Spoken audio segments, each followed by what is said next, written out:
orang tua. Kang Gilang, punten, saya harus potong dulu sebentar, mohon maaf. Ini yang sedang kita lihat sekarang, mohon maaf Kang Gilang, saya harus potong. Yang Anda lihat sekarang ini, terutama Anda pemirsa, Presiden Prabowo Subianto sudah tiba di Stadion Utama Gelora Bung Karno, Senayan, Jakarta, tepat pada pukul 20.20, kira-kira 25 menit lagi jelang pertandingan Indonesia melawan Tiongkok untuk mengamankan posisi kita di Piala Dunia 2026.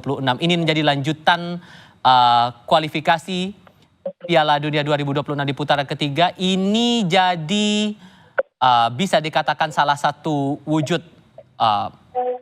support dari pemerintah Indonesia terhadap timnas kita yang sedang berjuang untuk laga yang lebih tinggi lagi kelasnya. Kita sudah belajar ataupun juga mencerna setiap upaya yang dilakukan sampai terakhir kali timnas kita melakukan pemusatan latihan di Pulau Dewata, Bali. Tadi juga sempat diceritakan juga oleh Kang Gilang tadi ya.